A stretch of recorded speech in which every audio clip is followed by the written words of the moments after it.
This is the REDTIGER F17 Elite dashcam, a 4K dashcam with built-in full night color, as well as a touchscreen and voice control. Inside this video, we're going to be testing this out to see whether or not it is the best dashcam for your money. To do that, I'll be breaking down this video into 4 main parts. We'll start off with the unboxing of the dashcam, then we'll quickly move into the setup, where I will walk you through step by step how to set this up inside of your vehicle. Next, we'll do a driving demo test where we will test out the quality of the video and the quality of the audio. And then finally, I'll wrap everything up with my final thoughts as to why this dash cam is worth buying. Before I do all of that, I must say that I was sent this for this video, however, all of my thoughts and opinions are my own, and with that being said, here's the unboxing. Inside of the box, we're first going to be greeted with a button guide, and then underneath that, we have our dash cam. It looks like we have a fairly large touchscreen here on the back, as well as the lens here on the front, and then of course the attachment point at the top. We'll get into all of these buttons later on during the setup. Next, we have our rear cam here that we're going to set up in the back of the vehicle. Then of course we have all the user manuals, and beneath that we have 2 separate boxes with all of the accessories, including things like cable clips, adhesive, and the cord to the rear camera, and of course our power cord. Setup for this dash cam starts with making sure that there is an SD card installed into the camera. REDTIGER actually provides a 128GB micro SD card for the dash cam. Then you go ahead and apply a sticker in the place that you want the dash cam. Afterwards, you attach the dash cam to the sticker and then power it up. During the plug-in process, you do have the option to hide the cable using the tool on the edge of the car. After you plug it in, the dash cam will turn on and enter into the setup mode. Before messing with all the buttons in the setup, we'll go ahead and install the rear camera. To do that, we'll go through the same process as we did with the dash cam, first installing the electrostatic sticker and then using the adhesive to attach the rear camera. After that, you plug in the cord to the camera as well as to the dash cam, and you're all hooked up and ready to go. After getting both cameras set up, we select the language, then we select the time, and there you have it, our live video feed is going. So you'll notice that we have in the top right section here, this camera that is filming the inside of the vehicle. The bottom right is going to be the rear camera, and this is going to be the dash cam. There are many different buttons and features built into this camera. For example, this bottom right button here will change the different views of the cameras. So here we have in the bigger screen, the rear camera, and we have in the smaller screen, the inside camera and the dash cam.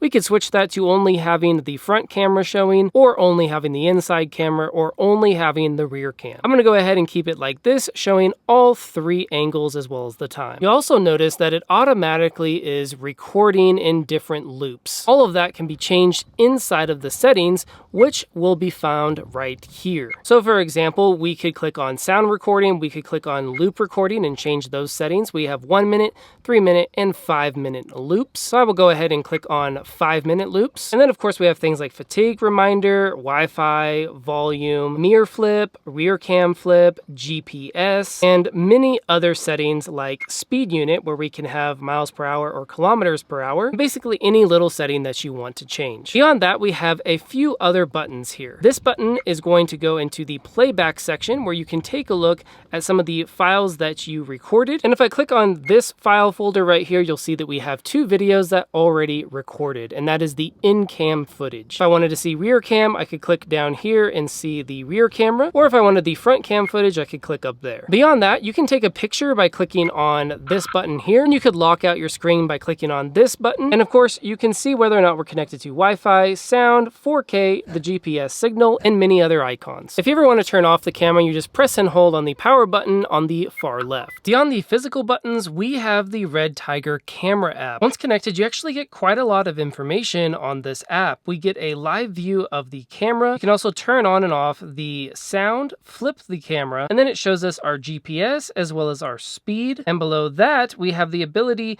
to download footage that was already filmed on the camera. So these are all of the different loops that were filmed. I could click on one of these and download it directly to my phone, and I don't have to take the SD card out and stick it into my computer. I could also at any time click on this button and it will start recording, or I could click on this button to take a picture. Then we can go ahead and even change some important settings like sound recording, speaker volume, video resolution, and loop record options. So it's definitely useful to have this app. I highly recommend using it if you want the data on a larger screen. To test out the dash cam, we'll go ahead and drive around the neighborhood collecting the front footage footage, the rear footage, and the inside of the car footage just to see how each one of them turn out. We'll also be testing out the volume for the camera. So let's go ahead, fire up this car, and test it out.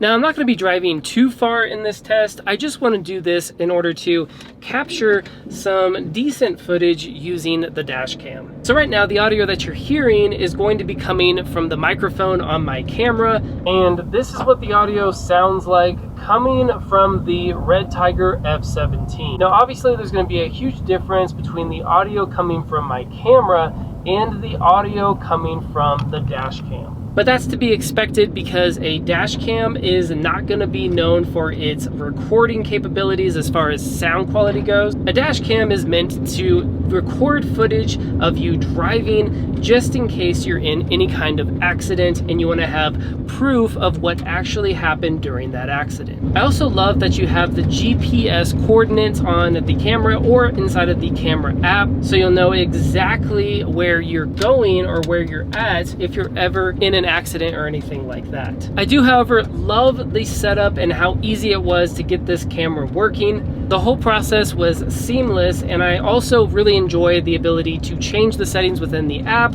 or to change the settings using the physical buttons on the camera. Later on that day, I was able to test out the dash cam at night. The REDTIGER F17 Elite sports a full color night vision mode on the interior camera. And here is what that footage looks like. I was very impressed with the quality of the footage from the interior camera, and not to mention the exterior camera wasn't that bad either. I took a drive right around sundown and it was pretty dark outside. However, the interior of the car was very bright and we still had full color video support. It looked like it was a few hours earlier inside of the vehicle compared to what it actually was outside. So I was very impressed with this built-in full color night vision feature inside of the F17 Elite. When it comes down to it, I was really impressed with the REDTIGER F17. Not only did it have great video quality, the audio wasn't too bad either. But by far the best part about this dash cam is the easy setup process along with the user-friendly interface. You have the choice between using the physical buttons on the bottom, the touch screen, or even the phone app to navigate through the different settings and even download the videos onto your phone so you don't have to plug in the SD card to the computer. In my personal opinion, if you are looking for a new dash cam, I highly recommend checking out the REDTIGER F17. Not many dash cams give you a 128 gigabyte SD card along with a great app interface and solid video quality. So for those reasons, I recommend buying the REDTIGER F17. Thank you so much for watching this video review, and I hope that it helped. My name's David and I do product reviews, product comparisons, and top 5 best videos in both the home and tech niches. If you're into that kind of stuff, make sure to like this video, subscribe to the channel, and stay tuned for when I release my next review.